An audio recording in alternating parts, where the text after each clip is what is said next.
ఏపీలో సుపరిపాలనకు తొలి అడుగు కార్యక్రమం ప్రారంభమైంది. కూటమి ప్రభుత్వం ఏడాది పాలన పూర్తయిన సందర్భంగా కార్యక్రమాలు నిర్వహిస్తున్నారు. ప్రజల మధ్యకు కూటమి శ్రేణులు వెళ్తున్నారు. నెల రోజుల పాటు ప్రజాక్షేత్రంలోనే ఉండనున్నారు నాయకులు. భవిష్యత్తులో చేయబోయే కార్యక్రమాలను వివరిస్తున్నారు. సీఎం చంద్రబాబు ఆదేశాలతో వైసీపీ చేసే దుష్ప్రచారాలను తిప్పికొడుతున్నారు.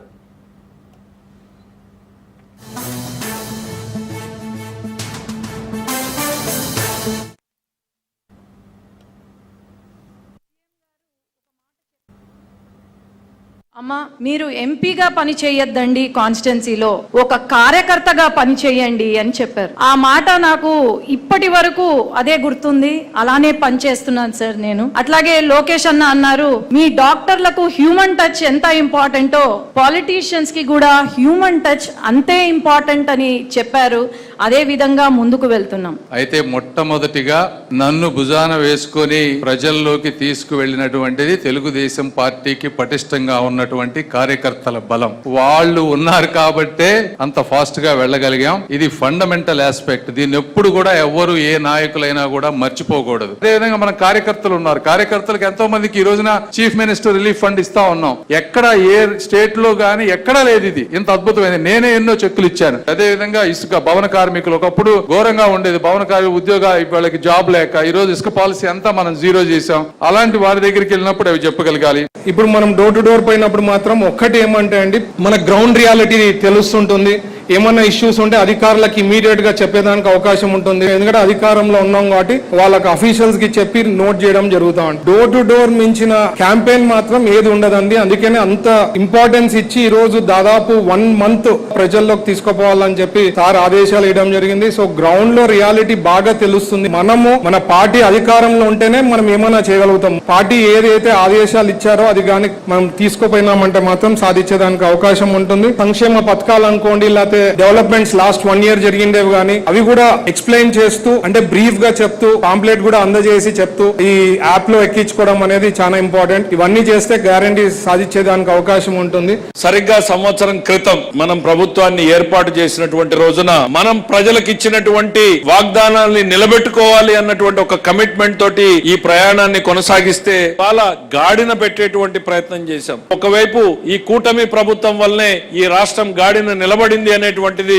రాష్ట్ర ప్రజానీకానికి మనం వివరించాల్సినటువంటి అవసరం వచ్చింది. జగన్మోహన్ రెడ్డి గారు అధికారంలోకి వచ్చినటువంటి మొదటి సంవత్సరంలో ఆయన పెంచినటువంటి పెన్షన్ 250 రూపాయలు, మనం పెంచింది 1000 రూపాయలు. సంవత్సరానికి 34,000 కోట్ల రూపాయలని మనం ఖర్చు పెడుతున్నాం. మరి అట్లనే తల్లికి వందనం పేరుతో మనం మొన్ననే రిలీజ్ చేశాం. గత ప్రభుత్వం 42 లక్షల మందికి ఇస్తే మనం ఇవాళ 67 లక్షల మందికి ఇస్తున్నాం. ఇవాళ సంక్షేమం డబుల్ చేయబడింది ప్రభుత్వంలో అనేటువంటిది మనం ప్రజలకు వివరించాల్సినటువంటి పరిస్థితి వచ్చింది. ఆయన మెగా డిఎస్సిని పాదయాత్రలో ప్రామిస్ చేస్తే 5 ఏళ్లలో డిఎస్సి గురించి మాట్లాడలేదు. అదే యువగలం పాదయాత్రలో లోకేష్ గారు డిఎస్సిని ప్రామిస్ చేస్తే మొదటి సంతకాన్ని పెట్టి ఇవాళ ఎగ్జామ్స్ చేస్తున్నటువంటి ఘనత కూడా ఈ ప్రభుత్వానికి దక్కింది అనేటువంటిది సందర్భంగా గుర్తు చేస్తున్నాం. దీపం పథకం కింద ఇప్పటికే 1 కోటి సిలిండర్ల పైన డెలివరీ చేయబడ్డాయి. ల్యాండ్ టైటిలింగ్ యాక్ట్ రద్దు చేశాం. అధికారంలోకి రాగానే గుంతలు ఎక్కువ, రోడ్లు తక్కువ ఉన్నటువంటి పరిస్థితుల్ని చూసి రోడ్లని పూర్తిగా గుంతలు లేని రహదారులుగా మార్చుకునేటువంటి ప్రయత్నం చేశాం.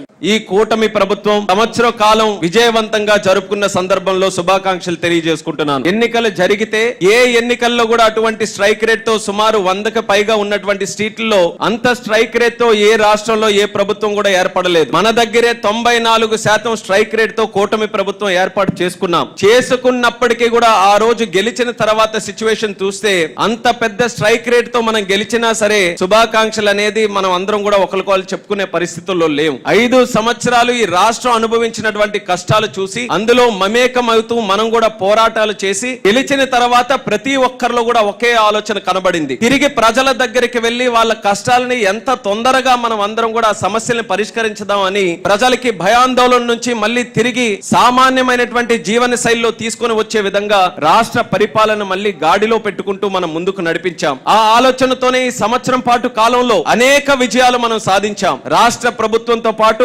కేంద్ర ప్రభుత్వం కూడా ఎన్డీఏ 2 దగ్గరలా డబుల్ ఇంజిన్ సర్కారు ఉండడం మన అందరికీ కూడా ఒక అదృష్టంగా మారింది. ఎన్నో సంవత్సరాల నుంచి రాష్ట్ర విభజన జరిగిన తర్వాత అన్యాయం అయిపోయాం. ఎన్నో కార్యక్రమాలకి మనకి పరిష్కారం దొరకట్లేదు. కొన్ని కార్యక్రమాలు అయితే అసలు ఈ జీవిత కాలంలో జరగవేమో అని అనుకున్నటువంటి కార్యక్రమాలకి కూడా ఒకే ఒక్క సంవత్సరంలో పెద్ద పెద్ద కార్యక్రమాలకి కూడా ఈ రోజు పరిష్కారం చూపించామనంటే దానికి కారణం కూటమి ప్రభుత్వానికి, ఆంధ్రప్రదేశ్ రాష్ట్రం మీద ఉన్నటువంటి చిత్తశుద్ధి, అలాగే మన నాయకుడు చంద్రబాబు నాయుడు గారికి మన రాష్ట్రం మీద ఉన్నటువంటి కమిట్మెంట్ అందు కూడా తెలియజేస్తున్నాను. 10 సంవత్సరాలు నేను పార్లమెంట్ సభ్యుడిగా ఉంటే ఏ సెషన్స్ వచ్చినా, బడ్జెట్ వచ్చినా, వింటర్ వచ్చినా, లేకపోతే మాన్సూన్ సెషన్ వచ్చినా, పార్లమెంట్ సెషన్స్ మొదలయ్యాలంటే ఈ ఇష్యూస్ అన్ని కూడా నేను రాసుకునేవాడిని. ఒక్కసారైనా సరే దాని గురించి ప్రస్తావించాలి. రైల్వే జోన్ గురించి, వైజాగ్ స్టీల్ ప్లాంట్ గురించి, క్యాపిటల్ గురించి, బైఫర్కేషన్ తాలూకా ఇష్యూస్ గురించి మాట్లాడాలని గత 10 సంవత్సరాలుగా ఈ ఇష్యూస్ అన్ని కూడా ఎలైవ్ గా ఉంచామనంటే దానికి కారణం మన తెలుగుదేశం పార్టీ అనేది కూడా ఈ సభాముఖంగా తెలియజేస్తుంది.